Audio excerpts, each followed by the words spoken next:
Hello, my name is Terrell. And my name is Alexandria. We are up on this roof with Pastor Corey Brooks, trying to bring awareness to this community. And we've been just trying to figure out what we can do to play our part. So for each and every day in February, we're going to highlight a Black entrepreneur. Here we go.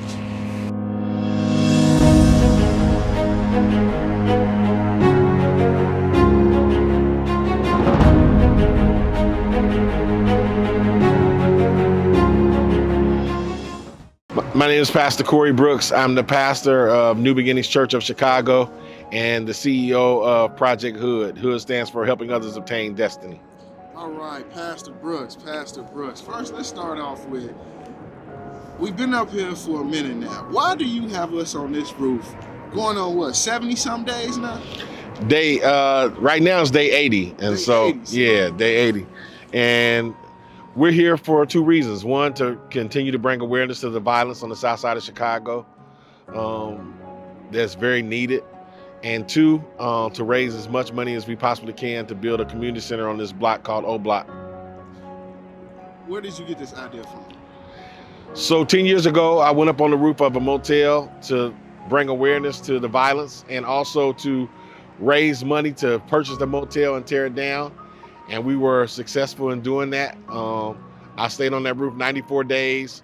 We raised enough funds to purchase it and enough to tear it down. Thanks to Tyler Perry, he gave us $100,000 at the end that caused us to have the final amount that we needed. And shouts out to Ozinga Concrete for giving us $100,000 as well to finish and tearing it down. Since we brought that up, let's go into what happened to the $100,000. So the building cost $500,000. So his payment was his $100,000 was the last amount that was given on day 94. So he didn't give us a whole $500,000. He didn't give us $1 million. He gave us $100,000, and I'm grateful for every penny because that $100,000 was able to get me off the roof. And then, of course, after that, on that same day, Ozinga Concrete, Marty Ozinga, they gave us $100,000, and we were able to have enough money to tear it down, thanks to Spirit Wrecking, who tore the building down for half of what it would have cost. So I know, but our viewers might not know. You're a country boy. For sure. What are you doing on the south side of Chicago? Like, what brought you to Chicago? God brought me to the south side of Chicago. I got called to pastor a church on the south side on 35th and Cottage Grove called West Point Baptist Church. It was in the hood right by Ida B. Wells at that time. And I was there for 4 years before I left and decided that we wanted to start our own church. And so we started the church at Doolittle East School, and that was 22 years ago. So I have a question. I've never, me personally, met anybody, at a young age saying, I want to grow up to be a pastor. How did that journey start from you? So, I didn't grow up wanting to be a pastor. I despised pastors, did not like pastors. But I knew that God was calling me to preach ever since I was 13. And even though God was calling me to preach, and I ran from it for 6 years, I just did not want to do it. So I rebelled in every way possible. I partied as much as I could, did everything I could that was totally against church and God. But I finally yielded at 19 years old. But even when I started preaching, I had no intentions on becoming a pastor. That was the last thing on my mind. I just thought I would be a preacher. But I ended up graduating from Ball State University, went to law school for a year, and then I decided that wasn't for me, and I went to seminary at Dallas Theological Seminary, and it was there at Dallas Theological that I realized, okay, I not only want to be a preacher, I want to be a pastor as well. Do you believe education, the lack of education in our communities is a big issue?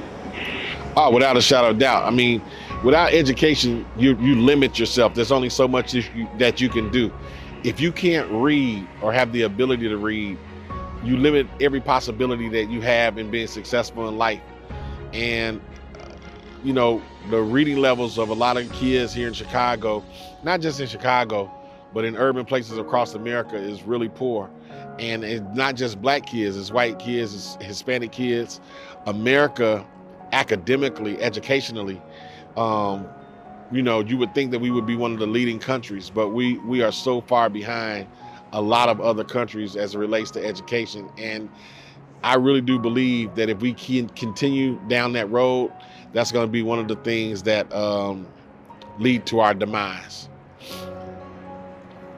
I've seen you interact and touch so many people all over America. You literally can be anywhere in America with your ministry. It has to be something about 66 in Cottage Grove. Why next to Obla? I don't understand that. Yeah, 66 in King Drive. God called me here. This is where I'm supposed to be. And like I tell everybody, I know it's called O Block, named after O.D. Perry, who was shot and killed. And our rest in peace, no disrespect to him. But we're going to change the O, and we're going to start calling it Opportunity Block. And it's important because we need to bring all of Woodlawn together, and especially West Woodlawn. And we can't afford to have sections of our community being limited by being labeled something that we don't need it to be. So we're changing the label so that it won't limit what we're trying to do. And that is to transform the lives of all the people who live in Woodlawn and those who live in Inglewood and on the south side of Chicago. And you can't do that by being labeled. You all do a lot of good, and a lot of the times you don't even mention all the stuff that you all do. But can you let our viewers know so they can really understand the grassroots and what you all do in the community? Just tell them a couple of the events that you all had just in the past month.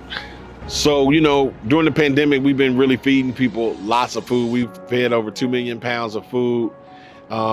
Even now, during the Black History Month, we're giving out boxes of breakfast foods every Tuesday so that people can feed their kids healthy breakfasts. We continue to have carpentry classes, trade classes. We continue to provide training for individuals who want to get out of the gangs and change their lives. We have a violence prevention team made up of 12 employees who go around to help us get rid of the violence in our neighborhood. We have an entrepreneurial team where we're trying to help start businesses. There's so many moving parts to what we do, and we do so much work. And you're right that people have no idea how much work we do. I've always lived by, if your church was taken out of the neighborhood, would the neighborhood even know that it was gone? And I would like to think that if our church was taken out of this neighborhood, that people would know that New Beginnings Church and Project H.O.O.D are missing.